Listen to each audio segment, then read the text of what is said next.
देखिए, दिल्ली के जेल में बंद महाठग सुकेश ने सत्येंद्र जैन पर गंभीर आरोप लगा दिए हैं, उगाही के आरोप लगाए। पूरी खबर तफसील से आप सभी तक हम पहुंचाने वाले हैं इस बुलेटिन में। अभी अर्पिता का रुख करेंगे। Thank you Ashutosh. नमस्कार, आपके साथ मैं हूं अर्पिता आर्य और आपको मोरबी ले चलेंगे, जहां पर गम पसरा है, मातम पसरा है, परिजन दुख में है। प्रधानमंत्री नरेंद्र मोदी भी मुलाकात करने के लिए पहुंचने वाले हैं। राजीव। Thank you Arpita. नमस्कार, मैं हूं आपके साथ राजीव ढोंडियाल। सलमान खान को लगातार धमकियां मिल रही थी, उनके पास वाई कैटेगरी की सुरक्षा भी थी, लेकिन अब बढ़ा दी गई। Y+ कैटेगरी की सुरक्षा सलमान खान को दे दी गई है। मलिका। शुक्रिया राजीव। नमस्कार, आपके साथ मैं हूं मलिका मल्होत्रा। दिल्ली के नरेला में एक प्लास्टिक फैक्ट्री में भीषण आग लगी। इस हादसे में 2 लोगों की मौत हो गई। इससे जुड़ी जानकारी आप तक पहुंचाएंगे और तमाम खबरों पर नजर डालेंगे। फिलहाल रुक करते हैं शुभांकर का। नमस्कार, आपके साथ मैं हूं शुभांकर मिश्रा और मेरे तमाम सहयोगियों ने जो तमाम खबरें बताई, ये खबरें हम आपको दिखाएंगे। इन तमाम खबरों से बाखबर करेंगे, लेकिन शुरुआत करेंगे मोरबा से, क्योंकि गुजरात के मोरबा में जो हादसा हुआ उसने देश को स्तब्ध कर दिया। लेकिन अब मोरबी में एक नई अपडेट निकल कर आई है, और नई अपडेट ये निकल कर आई है कि जो क्वालिटी का इस्तेमाल किया गया था मरम्मत के लिए, वो बेहद घटिया क्वालिटी थी। जिस कंपनी के पास ठेका दिया गया था 2 करोड़ रुपए खर्च करके दीपावली के बाद इस ब्रिज को दोबारा खोला गया था, लेकिन मोरबी में उस ब्रिज को ठीक करने में जिस चीज का इस्तेमाल किया गया, उन तमाम चीजों में जो क्वालिटी थी वो काफी निम्न स्तर की थी। एक रिपोर्ट आपको दिखाते हैं, क्योंकि ये एक सवाल पैदा करती है कि 141 लोगों की मौत का जिम्मेदार क्या ये भ्रष्टाचार, ये खराब क्वालिटी तो नहीं थी। देखिए रिपोर्ट।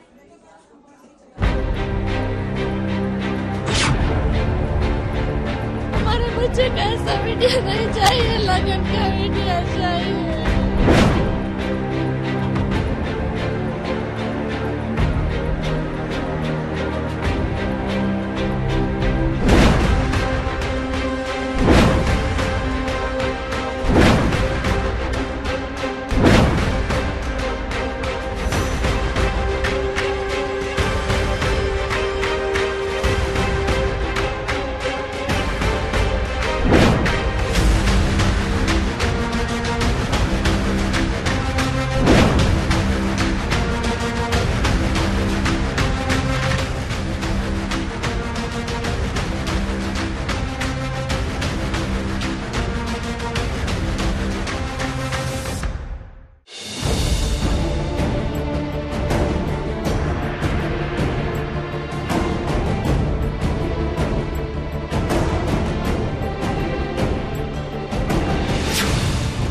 मोरबी के गुनाहगारों का कब होगा हिसाब?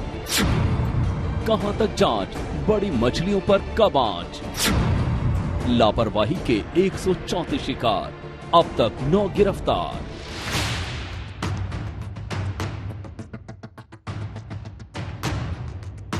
मोरबी पुल हादसे में गुजरात पुलिस की कार्रवाई तेज हो गई है। वहीं इस हादसे से सबक लेते हुए गुजरात और देश के दूसरे शहरों के केबल ब्रिज पर निगरानी बढ़ा दी गई है। द्वारका में बने सुदामा केबल ब्रिज को बंद कर दिया गया है। वहीं अहमदाबाद में हाल ही में शुरू हुए अटल ब्रिज पर एक साथ सिर्फ 3000 लोगों को ही जाने की इजाजत दी गई है। अब तक अटल ब्रिज पर कोई लिमिट तय नहीं थी। दिवाली की छुट्टियों में 4 से 5000 लोग भी इकट्ठा हो रहे थे। अगर ऐसी सावधानी पहले बरती गई होती तो मोरबी में 134 लोगों की जान नहीं जाती। अब गुजरात पुलिस ने जिन लोगों को पकड़ा है उनमें शामिल हैं ओरेवा कंपनी के 2 मैनेजर दीपक पारेख और दिनेश दवे, मरम्मत करने वाली पिता पुत्र की जोड़ी प्रकाश परमार और उनके बेटे देवांग, बुकिंग क्लर्क मनसुख टोपिया और महादेव भाई सोलंकी के अलावा 3 सुरक्षा गार्ड अल्पेश गोहिल, दिलीप गोहिल और मुकेश चौहान। पुलिस में इसने तात्कालिक इसमें फरियाद दाखिल की गई है, FIR दाखिल हुई है, और पुलिस द्वारा भारतीय दंड संहिता के जो स्ट्रिक्ट सेक्शंस हैं उसके अनुसार इसमें गुना दाखिल किया गया है। और हमारी स्पेशल इन्वेस्टिगेशन टीम इस पूरे प्रकरण को देख रही है। इस केस में तमाम साइंटिफिक वैज्ञानिक पुरावा लेने के बाद, FSL की मदद लेने के बाद इसमें चार्जशीट हम लोग करेंगे। हालांकि पुलिस ने FIR में कंपनी के नाम का जिक्र नहीं किया है, जबकि ये साफ है कि पुल के मेंटेनेंस को लेकर ओरेवा कंपनी और मोरबी नगर पालिका के बीच करार हुआ था। सवाल इस पर भी उठ रहे हैं कि मोरबी के इस ऐतिहासिक पुल की मरम्मत की जिम्मेदारी नगर पालिका ने घड़ी और बल्ब बनाने वाली Ajanta Oreva group of companies को कैसे दे दी। 1971 में अजंता क्वार्ट्ज के नाम से इस कंपनी को ओधव जी राघव जी पटेल ने शुरू किया था। वो पहले वॉल क्लॉक बनाया करते थे। आज ये कंपनी दुनिया की सबसे बड़ी घड़ी निर्माता बताई जाती है। आज अजंता ओरेवा ग्रुप को मैनेजिंग डायरेक्टर जयसुख भाई भलोदिया लीड कर रहे हैं। इस ग्रुप से जुड़ी कंपनियां सेरामिक टाइल्स, एलईडी, इलेक्ट्रिकल और इलेक्ट्रॉनिक सामान, क्वार्ट्ज घड़ी और ई बाइक बनाती हैं। मसलन इतनी बड़ी घटना, 140 लोग मारे जाते हैं जिसमें 45 बच्चे हैं, और जो पहली गिरफ्तारी हुई है वो किसकी? चौकीदार की, टिकट बेचने वाले की। यहाँ तक कि कई बड़ी बात नहीं है, कल को पुलिस अपनी जांच एजेंसी में कह दे कि जो लोग मरे हैं वो खुद अपनी मौत के जिम्मेदार हैं, वो यहाँ सुसाइड करने के लिए आए थे। और अगर ऐसा होता है तो दुनिया भर में जितने भी ऐसी घटनाएं होंगी, मेले लगेंगे जहां पर ऐसे हादसे होंगे, क्या जिम्मेदार वहां लोगों को ठहरा दिया जाएगा? सवाल ये है कि जिस कंपनी को ओरेवा को ये ठेका मिला था, उसकी ड्यूटी थी इसका मेंटेनेंस हो। 7 महीने बंद होने के बाद जब खोला गया तो सिक्योरिटी ऑडिट क्यों नहीं हुआ? हाँ, इसका सिक्योरिटी ऑडिट का एनओसी नहीं है, और एनओसी नहीं है इसका मतलब ऑडिट नहीं हुआ। अगर नगर पालिका, दूसरी सबसे बड़ी जिम्मेदार, कि अगर सिक्योरिटी ऑडिट नहीं हुआ, आपके नाक के नीचे 5 दिन से इतना बड़ा प्रोजेक्ट कैसे चल रहा था? क्योंकि इस कंपनी को केबल ब्रिज की मेंटेनेंस का तजुर्बा नहीं था, इसलिए उसने ठेका खुद लिया, लेकिन रखरखाव का सब कॉन्ट्रैक्ट देव प्रकाश सोल्यूशन नाम की कंपनी को दे दिया। मरम्मत पर 2 करोड़ रुपए खर्च हुए और फिर कंपनी ने खुद ही 25 अक्टूबर को इसे आम लोगों के लिए खोल दिया। वेरिफिकेशन और फिटनेस सर्टिफिकेट तक नहीं लिया गया। वहीं अफसर भी सोते रहे। फॉरेंसिक रिपोर्ट के मुताबिक पुल पर पुराने तार लगाए गए थे और इसे आज तक की ग्राउंड रिपोर्ट में भी देखा गया। क्योंकि ये आपराधिक लापरवाही 134 लोगों की मौत की वजह बन गई है, इसलिए मामला सुप्रीम कोर्ट तक पहुंच गया है। जनहित याचिका में सुप्रीम कोर्ट के रिटायर्ड जज के नेतृत्व में एसआईटी बनाकर जांच की मांग की गई है। याचिका में कहा गया है कि ऐसी घटना भविष्य में दोबारा न हो, इसके लिए देश भर में जितने भी पुराने पुल या मॉन्यूमेंट्स हैं, वहां जमा होने वाली भीड़ को मैनेज करने के लिए सख्त और व्यवहारिक नियम बनाने की गुहार लगाई गई है। गोपी घांगर के साथ आशुतोष मिश्रा, मोरबी, आज तक। तो सवाल व्यवस्था पर हैं, सवाल जो क्वालिटी इस्तेमाल की गई उसको लेकर है, लेकिन सवाल खत्म नहीं हो रहे हैं, क्योंकि गिरफ्तारियां जिनकी हुई हैं वो गार्ड हैं, काम करने वाले हैं, छोटे लोग हैं। बड़ी मछलियों क्या पकड़ा गया, और जो इंतजाम भी किए जा रहे हैं प्रधानमंत्री आगमन पहले, वो भी आशुतोष सवाल कर रहे हैं। मुझे लगता है आपको दूसरा आशुतोष समझना चाहिए आगे वहां क्या कहा है। बिल्कुल शुभांकर, हम सीधा गुजरात लिए चलते हैं दर्शकों को कि हमारे 2 सहयोगी हमें इस वक्त ज्वाइन कर रहे हैं सिविल अस्पताल से। इस वक्त सौरभ वक्तानिया जुड़ रहे हैं और साथ ही जहां पर यह हादसा हुआ है पुल के पास आशुतोष मिश्रा हमारे सहयोगी जुड़े हुए हैं। आशुतोष, आप चूंकि ग्राउंड पर हैं तो जमीनी हकीकत क्या आप देख पा रहे हैं? कितने अभी आंकड़े पहुंचे हैं और इसको लेकर भी हम देख रहे हैं कि सियासत शुरू हो चुकी है। रेस्क्यू ऑपरेशन, अब तो उसको सर्च ऑपरेशन बोल दें तो ज्यादा बेहतर है, क्या कुछ अभी भी तलाशी अभियान जारी है? बिल्कुल, सर्च ऑपरेशन, और संभवतः शायद ही इसको आज शाम तक खत्म कर दिया जाए। हालांकि कल शाम को 4 से 5 बजे ही इसको खत्म कर दिया गया था। अब आज प्रधानमंत्री आने वाले हैं तो तमाम तैयारियां यहां पर हैं। सिक्योरिटी अपरेटस जाहिर है उसके लिए दुरुस्त करना पड़ेगा, व्यवस्था यहां की गई है। तो जो काम में जुटे हुए हैं इस पूरे मिशन में, प्रधानमंत्री उनसे भी मिलेंगे। और बाकी जो नून नदी है उसमें अभी भी एनडीआरएफ की जो टीमें हैं सबसे ज्यादा, वो लगातार ऑपरेशन अपना चला रही हैं। लेकिन अब ये संभावना न के बराबर है। सिर्फ एक शख्स जिसके बारे में अभी जानकारी नहीं मिल पाई है, एक गुमशुदगी अभी भी है। तो ये बस कयास है कि शायद वो एक शव उन्हें यहाँ से बरामद हो जाए। रेस्क्यू ऑपरेशन की अब संभावना नहीं है, अब ये सर्च ऑपरेशन है, आपने बिल्कुल सही कहा। और उसी सर्च ऑपरेशन के लिए खासकर ब्रिज के नीचे का हिस्सा और उससे 25 मीटर दाएं से बाएं हिस्सा, वो इसलिए कि अगर मान लीजिए जो डूबा है अगर उसे थोड़ा बहुत तैरना आता हो तो शायद शव थोड़ा आगे पीछे गया हो। लेकिन तो समय इतना कितने लोग लापता बताए जा रहे हैं? अगर परिजनों से बात हुई होगी, लोगों से बात हुई होगी, तो कुल कितने लोग अभी लापता बताए जा रहे हैं? लापता लोगों की संख्या अब सिर्फ 1 रह गई है। लगभग जितने लोगों के बारे में जानकारी नहीं मिल रही थी वो अपने घर तो लौटे हैं, उनके बारे में जानकारी मिली, लेकिन परिवार वालों के लिए अच्छी खबर नहीं थी, वो सब शव ही लौटे थे। अब एक जो जानकारी है इसीलिए उसकी तलाश चल रही है। लेकिन पानी के अंदर 12 से 18 घंटों में कोई भी शरीर अगर है तो वो सड़ जाता और उसके बाद फूल करके वो पानी के ऊपर आ जाता। इसलिए अब इस सर्च ऑपरेशन में एक भी बरामदगी हो, ये अपने आप में मिरेकल ही कह लीजिए, जिंदा नहीं लेकिन मुर्दा इससे कम से कम परिवार को शव मिल जाएंगे। सौरभ वक्तानिया भी हमारे साथ, हमारे सहयोगी इस वक्त जुड़ चुके हैं। सौरभ, क्योंकि अस्पताल को लेकर कई सारी बातें कही गई कि वहां कायाकल्प कर दिया गया, रंग रोगन किया जा रहा है क्योंकि प्रधानमंत्री नरेंद्र मोदी वहां पहुंच रहे हैं। तो सवाल तो ये भी उठता है कि वीआईपी नहीं पहुंचेगा तब तक कुछ सुधरेगा नहीं, कुछ बदलेगा नहीं, ना बेड पहुंचेंगे ना वहां वाटर कूलर होंगे।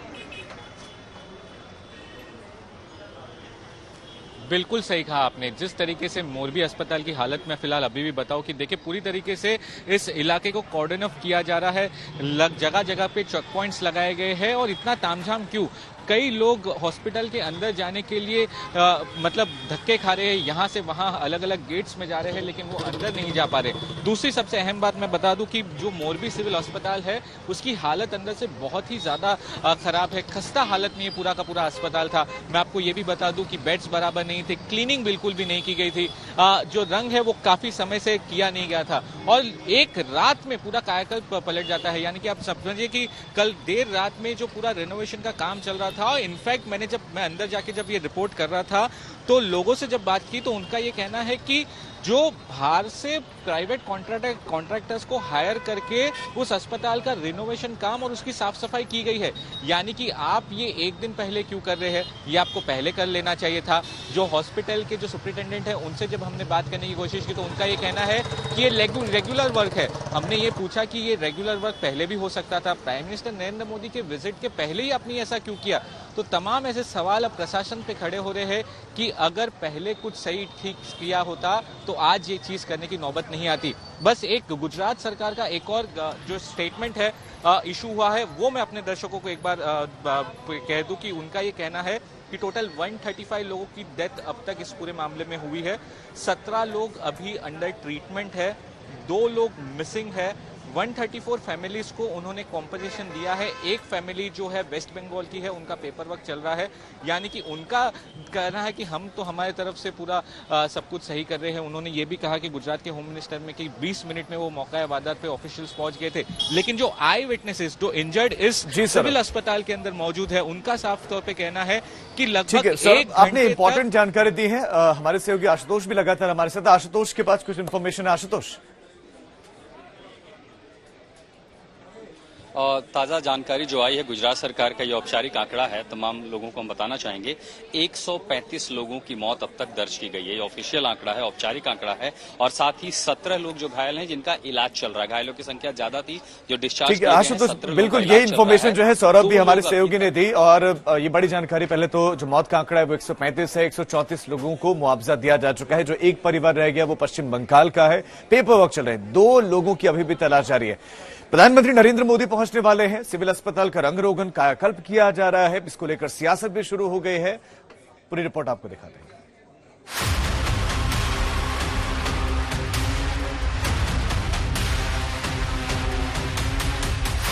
इस कर्तव्य पथ की जिम्मेवारी को लेते हुए मैं आपके बीच में हूं, लेकिन करुणा से भरा मन उन पीड़ित परिवारों के बीच में है। नहीं, मिलने से कोई प्रॉब्लम नहीं, उनको तो कल आना चाहिए था। ये जो पूरा प्रोग्राम था वो उसको रद्द करना देना चाहिए। ये सभी पॉलिटिकल रैली थी। I don't want to politicize this incident. People have died here.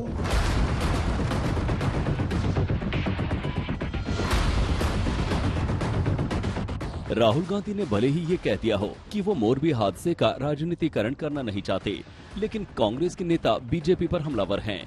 PM Modi ने कल मोरबी हादसे के बाद रिव्यू मीटिंग कर राहत और बचाव के इंतजामों का जायजा लिया। आज प्रधानमंत्री मोदी मोरबी पहुंच रहे हैं, लेकिन कांग्रेस का सवाल है कि आज क्यों पीएम मोदी कल ही मोरबी क्यों नहीं आए? या ऐसा नहीं था कि भाई ऑफिशियल कोई प्रोग्राम था, पॉलिटिकल रैली थी। पॉलिटिकल रैली एक दिन के लिए बंद नहीं कर सकते। हम ऑपोजिशन में तो भी हमने अपनी यात्रा जो निर्धारित यात्रा थी वो एक दिन के लिए पोस्टपोन कर दिया। प्रधानमंत्री जी का गुजरात है, वो प्रधानमंत्री जी यहाँ मुख्यमंत्री रहे, यहाँ का नेटिव है, उनको यह करना चाहिए। अर्जुन मोढवाडिया गुजरात के वरिष्ठ नेता हैं। वो मोरबी हादसे के कुछ ही घंटे के भीतर यानी रात के लगभग 8:30 बजे मोरबी पहुंच गए थे। पीएम मोदी आज मोरबी पहुंच रहे हैं। दोपहर 3:45 पर वो मोरबी ब्रिज जाएंगे जहां हादसा हुआ था। शाम 4 बजे वो मोरबी सिविल अस्पताल जाएंगे और घायलों से मिलेंगे। 4:15 बजे वो मोरबी एसपी ऑफिस जाएंगे। कांग्रेस उनके इस दौरे को दिखावा बता रही है। मैं तो 6:40 को घटना हुई, 8:30 बजे वहां पहुंच गया था। लेकिन ये जो एक घटिया मानसिकता है, प्रधानमंत्री जी यहाँ कोई शादी में नहीं आ रहे, यहाँ आएंगे, रोएंगे, वे करेंगे या नाटकबाजी होगी, लेकिन मरीजों की देखभाल करने के बावजूद प्रधानमंत्री जी जो रूम में जाए वो रूम ठीक होना चाहिए। ये जो मानसिकता है, मरीज ठीक होना नहीं चाहिए। गुजरात में चुनाव है और बीजेपी के अलावा आम आदमी पार्टी और कांग्रेस के नेता सूबे में मौजूद हैं। राजस्थान के मुख्यमंत्री अशोक गहलोत भी कल मोरबी पहुंचे। उन्होंने ओरवा कंपनी को दिए गए ठेके में भ्रष्टाचार की आशंका जताई। ये सही बातें सामने आनी चाहिए, कंपनी की बात भी आनी चाहिए। कंपनी ने कोई डोनेशन दिया है या कोई ठेका लिया है, ये बातें सत्य सामने आएगा, कमीशन की रिपोर्ट से आएगा। आज कुछ लोग अरेस्ट कर लिया दिखावे के लिए, वही हमारे जाने के बाद किया है। तो मेरा मानना है कि हमने आज जाकर के सरकार पे दबाव बनाने का काम किया है कि न्याय मिले उनको, जिनके परिवार में हादसे हुए हैं, जो घायल हुए हैं, उनको न्याय मिलना चाहिए। प्रधानमंत्री जी ने बहुत संवेदनशीलता के साथ इस बारे में कहा है। मुझे लगता है कि जो लोग जो है करप्शन सुबह से शाम तक जो सोचते हैं, जो खाते हैं, जो पीते हैं करप्शन को, वो हर समय उनको करप्शन ही नजर आएगा। पीड़ित परिवारों पर गमों का पहाड़ टूटा हुआ है, लेकिन सियासतदानों के लिए जो ये सियासत है ये फिलहाल नहीं थम रही। लेकिन अब अगली खबर के लिए मलिका का रुख करते हैं। मलिका। बिल्कुल राजीव, आज की एक और बड़ी खबर अब आपको बता दें, उससे जुड़ी ग्राफिक्स भी हम आपको दिखा दें। महाठग की चिट्ठी पर बीजेपी वर्सेस आम आदमी पार्टी। आम आदमी पार्टी ने ठग से ठगी कर ली, इस तरह की बात संबित पात्रा की तरफ से कही गई है।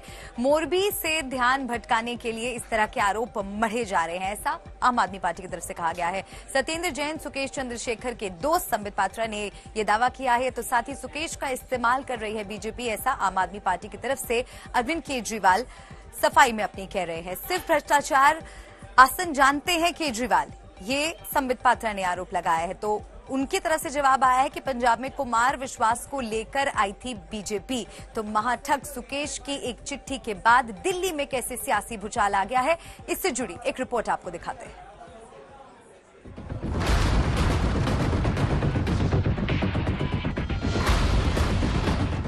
जैकलिन फर्नांडिस जिस शख्स की वजह से ईडी के रडार पर आई वो है सुकेश चंद्रशेखर। नोरा फतेही से ईडी ने जिस शख्स की वजह से पूछताछ की वो है सुकेश चंद्रशेखर। दिल्ली के मंडोली जेल में बंद सुकेश चंद्रशेखर को महाठग के महाकरतूतों की जांच अभी चल ही रही है कि उसका एक और कारनामा सामने आ गया। उसने जेल में बंद दिल्ली सरकार के जेल मंत्री सत्येंद्र जैन पर गंभीर आरोप लगा दिए और दिल्ली के उपराज्यपाल को चिट्ठी लिख दी। सुकेश ने चिट्ठी में लिखा कि सत्येंद्र जैन ने पैसे देने के लिए मजबूर किया। 2-3 महीने के दौरान वसूली गई 10 करोड़ की रकम। सत्येंद्र जैन ने डीजी जेल संदीप गोयल को भी 1.5 करोड़ देने को कहा। पैसों की वसूली कोलकाता में की गई। सत्येंद्र जैन के करीबी चतुर्वेदी को दिया गया पैसा। सत्येंद्र जैन के खिलाफ सारे सबूत दे सकता हूँ। सुकेश चंद्रशेखर ने चिट्ठी में दावा किया है कि सत्येंद्र जैन ने उसे जेल में सुरक्षा देने के बदले पैसे लिए, क्योंकि सत्येंद्र दिल्ली के जेल मंत्री हैं। पंजाब चुनाव के पहले ये लोग कुमार विश्वास को लेके आए थे। भारतीय जनता पार्टी ने जब देखा था कि पंजाब चुनाव वो हार रहे हैं तो कुमार विश्वास के कंधे पे बंदूक रख के चलाई। अब गुजरात के अंदर भारतीय जनता पार्टी की इतनी बुरी हालत हो चुकी है, इतनी बुरी हालत हो चुकी है कि उनको सुकेश चंद्रशेखर के कंधों के सहारे की जरूरत पड़ रही है। प्रधानमंत्री श्री नरेंद्र मोदी जी को, मतलब वो तो कहते हैं कि बहुत पॉपुलर हैं, तो अगर बहुत पॉपुलर है तो उन्हें तिहाड़ में लॉज्ड एक कॉनमैन, आप ही कह रहे हैं कॉनमैन है। आज सुबह अखबार के माध्यम से मालूम पड़ा है कि ठग के घर में ठगी हो गई है और इस ठग का नाम है सुकेश चंद्रशेखर और ठग के घर में ठगी करने वाले महाठग का नाम आम आदमी पार्टी और सत्येंद्र जैन है। सुकेश चंद्रशेखर ने चिट्ठी में सत्येंद्र जैन पर एक नहीं कई आरोप लगाए हैं और उनकी पार्टी को भी घेरा है। उसने चिट्ठी में लिखा कि मैं दिल्ली के मंत्री को 2015 से जानता हूं। आपको 50 करोड़ से ज्यादा दे चुका हूं। आपने मुझे साउथ जोन में बड़ा पद देने का वादा किया था। आपने मुझे राज्यसभा भेजने का भी वादा किया था। मैंने उनको एक कवरिंग लेटर ड्राफ्ट करके ओरिजिनल लेटर उसके साथ एनेक्स करके जो हैंड रिटन है मैंने एलजी साहब को मैंने पोस्ट कर दी। शायद उसी लेटर के कॉग्निजेंस के बाद अभी एलजी साहब ने 82 पुलिस पर्सनल के खिलाफ अराउंड 20th of अक्टूबर को उन्होंने एक सैंक्शन दिया है, जिसमें 82 जेल ऑफिसर्स के खिलाफ अभी कार्रवाई शुरू होगी इसी एक्सटॉर्शन के मैटर में। सुकेश चंद्रशेखर के खुलासे के बाद से ही हर तरफ हड़कंप मचा हुआ है। हर कोई यही बात समझने की कोशिश कर रहा है कि एक ठग से एक सियासी रसूख वाले नेता ने क्या वाकई रकम वसूली होगी, या फिर ये तिहाड़ में धोखाधड़ी के इल्जाम में बंद सुकेश चंद्रशेखर की कोई बड़ी और तगड़ी चाल है। मुनीश पांडे के साथ आज तक ब्यूरो। महाठग सुकेश चंद्रशेखर की तरफ से दिल्ली के एलजी को एक चिट्ठी लिखी गई, जिसमें बताया गया है कि कैसे सत्येंद्र जैन को उसने सुरक्षा और व्यवस्था के नाम पर 10 करोड़ दिए थे। डीजी प्रिजन की तरफ से यह दबाव बनाया गया था, यहां तक कि आम आदमी पार्टी को उसने 50 करोड़ रुपए दिए थे ताकि राज्यसभा सीट और दक्षिण भारत में उसके मजबूत एक तरीके से पॉलिटिकल करियर की शुरुआत हो सके। सुकेश 3 पन्नों के अपने इस खत का सबसे अहम और खास पॉइंट लिखता है। ये अहम और खास पॉइंट उसकी अपनी मोहब्बत का है, जिसका इजहार इस खत के जरिए वो पहली बार खुलेआम करता है। तो सुकेश के खत के इस सबसे अहम हिस्से यानी पॉइंट नंबर 3 को गौर से सुनिए और पढ़िएगा। खत का पॉइंट नंबर 3। ये बड़े ही अफसोस और दुर्भाग्य की बात है कि जैकलिन फर्नांडिस को पीएमएलए केस में आरोपी बनाया जा रहा है। मैं ये बात पूरी तरह से साफ कर देना चाहता हूँ कि मैं और जैकलिन फर्नांडिस रिलेशनशिप में हैं और मैंने उसे और उसके परिवार के लोगों को तोहफे दिए हैं। इसमें उसका क्या कसूर? उसने मुझसे कभी कुछ नहीं मांगा सिवाय प्यार के। उसे और उसके परिवार को मैंने एक एक सिंगल पाई अपने गाढ़े खून पसीने की कमाई से ही दिया है और वो पैसा मैंने कानूनी तौर तरीकों से ही कमाया है और इस बात को मैं जल्दी ही अदालत के सामने साबित भी कर दूंगा। ऐसी में कोई वजह नहीं बनती कि उसे या उसके परिवार को इस केस में घसीटा जाए। ये सारी चीजें फौरन रुकनी चाहिए। मैं चाहता हूँ कि ये गैर कानूनी तौर तरीके रुकने चाहिए। मैं इसे कानूनी तौर पर साबित कर दूंगा कि उसके और उसके परिवार के लोगों के खिलाफ जो भी इल्जाम हैं, वो सब के सब गलत हैं। ये मेरी जिम्मेदारी है कि मैं अपने प्यार के साथ हमेशा खड़ा रहूं और जो वायदा उससे किया उसे हर हाल में निभाऊं।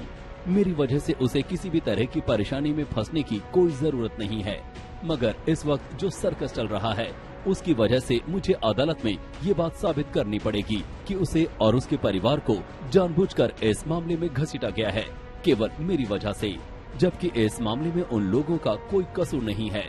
मुझे यकीन है कि वो जल्दी ही इस झंझट से निकल जाएगी और खुद को बेकसूर साबित करने में कामयाब हो जाएगी। तो सुकेश खुलेआम ये ऐलान कर रहा है कि वो और जैकलिन फर्नांडिस रिलेशनशिप में हैं। इसी रिश्ते के नाते उसने जैकलिन और उसके परिवार के लोगों को तमाम तोहफे दिए। तोहफे खरीदने के लिए अपने गाढ़े खून पसीने की कमाई खर्च की। इतना ही नहीं, वो ये भी कहता है कि जैकलिन बेकसूर है और वो अपने प्यार के साथ हमेशा खड़ा रहेगा। जैकलिन से रिश्ते के बाद सुकेश अपनी जिंदगी के कुछ और राज से भी पर्दा उठाता है। ये राज उसकी आलीशान जिंदगी, महंगे शौक और कमाई के जरिए से जुड़े हैं। सुकेश अपने खत के पॉइंट नंबर 4 में अपनी कमाई का जरिया बताता है। मैंने देखा कि कुछ सवाल हैं जिनका ताल्लुक मेरे कारोबार से है और जिनका जिक्र चार्जशीट में भी किया गया है, लिहाजा मुझे ये बात साफ करनी है कि इंडोनेशिया की कोयला खदान में मेरी हिस्सेदारी थी। इसके अलावा कुछ होटलों में और न्यूज चैनल में भी मैं साझेदार था, जिनका बाद में मैंने सौदा कर दिया। कॉरपोरेट घरानों के लिए लॉबिंग का काम करते हुए मैंने हथियारों और रक्षा क्षेत्र के कई ठेके भी लिए। मेरे बारे में आयकर विभाग ने जो विस्तार से तफ्तीश की है, उस रिपोर्ट में ये सब कुछ बाकायदा साफ साफ लिखा है और जैसे ही ये सारी जांच खत्म होती है, मैं तमाम संबंधित दस्तावेज मुहैया करवा सकता हूँ, जिनको देखकर हर तरह का शक और शुबहा निकल सकता है। ऐसे में न तो कुछ छुपाने की जरूरत पड़ेगी और न ही उसे डरने की कोई जरूरत है। सब कुछ कानूनी है और सब कुछ सबके सामने होगा, शीशे की तरह, जिसे आसानी से हर कोई देख सकता है। तो सुना पढ़ा आपने, कोयला खदान, कई होटल, हथियारों और रक्षा क्षेत्र के कई ठेकों में हिस्सेदारी के साथ साथ सुकेश चंद्रशेखर यही कह रहा है कि बाकायदा न्यूज चैनल में भी वो कभी साझेदार हुआ करता था। सीएजी जल्द ही हेल्थ सेक्टर में अलग अलग राज्यों में चुनिंदा ऑडिट करने की तैयारी में है, जिससे लोगों को बेहतर और सस्ता इलाज मुहैया हो सके।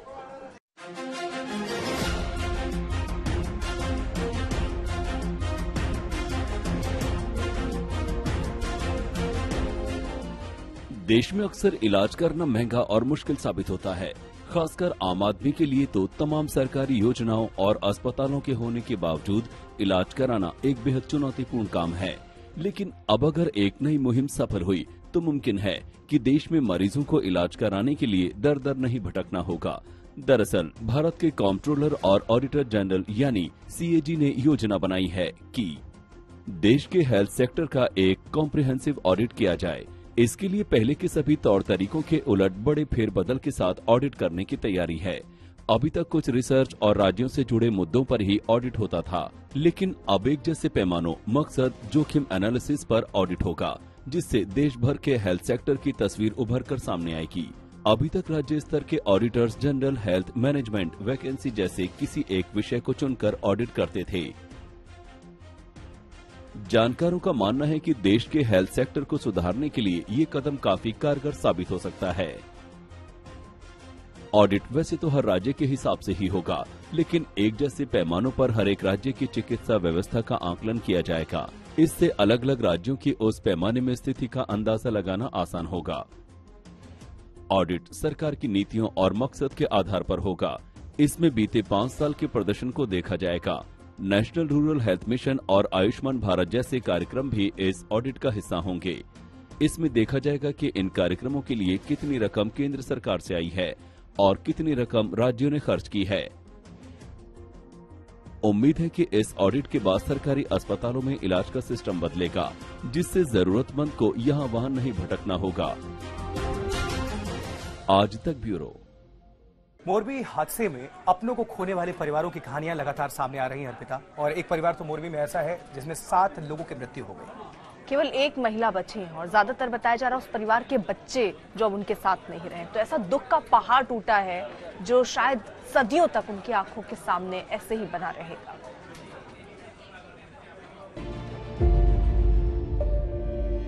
ननद, देवरानी और अपने बच्चों सहित 8 लोग उस दिन झूलतो पुल को देखने गए थे। ननद के बच्चे दिवाली की छुट्टी में आए थे। घर में खूब रौनक थी। उन्हें क्या पता था कि इस खौफनाक मंजर को देखने के लिए बस वही बची रहेंगी। एक घर से एक साथ 7 लोगों का जनाजा उठ जाए, इस दर्द को सहने का हौसला कहां से लाएंगी। हादसे की खबर सुनकर उनका देवर आरिफ भी दौड़ा। आरिफ की पत्नी और 2 बच्चे घूमने गए थे। आरिफ का कहना है कि एक बेटा तो घंटे भर बाद ही मिल गया। परिवार के बाकी लोगों का शव सुबह 4 बजे तक अस्पताल में आता रहा। मोरबी ब्रिज हादसे में अपनी पत्नी और 2 बच्चों को गवा दिया। इस वक्त आरिफ भाई हमारे साथ मौजूद है। आरिफ भाई, दोनों बच्चे और पत्नी, पूरा परिवार बिखर गया। बहुत बुरा लग रहा है। कहाँ से आएगी वो पता नहीं, लेकिन बहुत बुरा हुआ। बोल नहीं पाऊंगा मैं। आरिफ का कहना है कि हादसे का इतना भयानक मंजर था कि वो जम से गए थे। आरिफ याद करके सिहर उठते हैं जब रेस्क्यू के दौरान महिलाओं और बच्चों के शव निकाले जा रहे थे। उस दौरान एक महिला का शव जब बाहर निकाला गया तब भी बच्चा उसकी बाहों में ही था। बच्चे भी उसके साथ था। माँ ने बच्चे को ऐसे ही गोद में ही लेके, गोद में ही था। मैं वहाँ पे पहुँचा ना, हम ढूंढने, तब निकल रहे थे ना सब लोग, तब उस बच्चे औरत को देखा। मेरा तो दिमाग ही नहीं चल रहा था। मैं सीधा हॉस्पिटल चला गया। वहाँ बैठा, मेरा लड़के को देखा ना, वहीं में जाऊँ। मोरबी हादसे को लेकर जांच और गिरफ्तारियों का दौर शुरू हो गया है, लेकिन जमीला बहन को इन खबरों से क्या लेना। उनकी आंखों में तो अब भी हंसते खेलते बच्चों की तस्वीरें तैर रही हैं, जो अगले ही पल उनकी नजरों के सामने डूब गए। गोपी घंगर, मनियार, मोरबी, आज तक। मोरबी के लिए दिन मौत का दिन साबित हुआ। किसी के घर के छोटे छोटे चिराग बुझ गए। कोई अपने घर के बच्चों की राह देख रहा था, लेकिन घर आई तो उसकी लाश आई। कब्रिस्तान में पैर रखने तक की जगह नहीं। एक के बाद एक शवों के आने का सिलसिला जो शुरू हुआ वो थम ही नहीं रहा था। मोरबी की घटना ने 134 जिंदगियों को अपना शिकार बना लिया। वो पंचतत्वों में विलीन हो चुके हैं और यहाँ तौफीक का फातिया पढ़ा जा रहा है। खुदा से जियारत की जा रही है कि तौफीक को खुदा अपने कदमों में स्थान दे। लेकिन उस पूरी घटना के बाद स्थिति ऐसी थी कि रात के 11 बजे से लेकर के मोरबी के अलग अलग जितने भी कब्रिस्तान हैं, अगले दिन की शाम को 7 बजे तक कब्रें खुदती रहीं। लगभग 150 लोग कब्रिस्तानों में आते रहे और इसलिए कि जितने लोग आ रहे हैं कम से कम उन्हें कफन के साथ दफन की जमीन मिल सके। ये हालात बयां करते हैं कि आखिर मोरबी की ये त्रासदी कितनी बड़ी थी। क्या शमशान घाट हो, क्या कब्रिस्तान हो, लोगों की भीड़ उमड़ रही थी। अपनों को लोगों ने खोया था, लेकिन आखिरी विदाई भी जरूरी है और इसीलिए आज पूरे मोरबी समेत आसपास के जितने जिले हैं, जहां जहां से लोग आए थे जो इस हादसे का शिकार हुए, उनके गांव में, उनके शहरों में, उनके कस्बों में, अलग अलग जगहों पे उन्हें आखिरी श्रद्धांजलि दी जा रही है। मोरबी के इस कब्रिस्तान से संजय कुमार के साथ मैं आशुतोष मिश्रा, आज तक।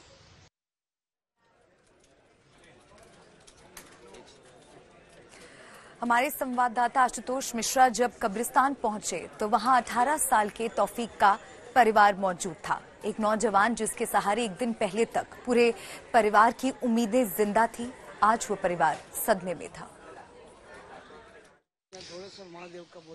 चिता की आग और राख ठंडी हो चुकी है।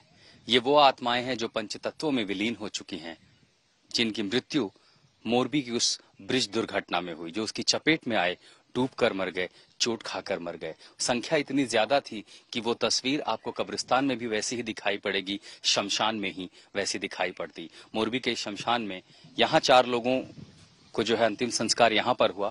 नदी के ठीक दूसरी तरफ वहां पर भी अंतिम संस्कार हुआ और इसके साथ आसपास के दूसरे जो इलाके हैं वहां पर भी लोगों का अंतिम संस्कार किया गया। आप समझ सकते हैं कि कल मोरबी के लिए कितना दुखद दिन रहा होगा। कब्रिस्तानों में भीड़, शमशान पर भीड़, लोग अपनों को विदाई देने आ रहे थे जो इस दुर्भाग्यपूर्ण घटना का शिकार हो गए। कब्रिस्तानों के बाहर भीड़ थी, शमशान पर भीड़ थी, लोग अपनों को लेकर के आ रहे थे, आंखों में आंसू, गमगीन विदाई। ये तस्वीर मोरबी की है, जहां भ्रष्टाचार का जो आरोप लग रहा है, नेग्लिजेंस का जो आरोप लग रहा है और ऐसे तमाम सारे आरोप लग रहे हैं, लेकिन कुल मिलाकर नुकसान उन परिवारों का हुआ है जिन्होंने अपनों को खोया है। मोरबी के इस शमशान घाट से संजय कुमार के साथ में आशुतोष मिश्रा, आज तक। इस घटना में शमशान घाट से लेकर कब्रिस्तान तक एक जैसा माहौल है। इस घटना में मौत का मातम है, कई कहानियां आंखों को रुलाने वाली हैं, तो कुछ ऐसी भी कहानियां हैं जो हौसले वाली हैं। एक ऐसी कहानी है नईम शेख की, 18 साल का वो लड़का जो इस हादसे के दौरान पुल से नीचे गिर जाता है।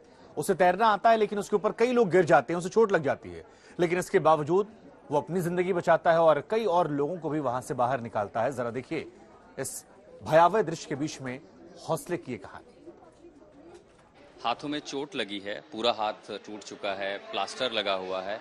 18 साल का ये वो नईम है जिसने अपनी जान तो बचाई ही, उस मोरबी की त्रासदी में ये उन लोगों में से थे जो कईयों के लिए मसीहा बने।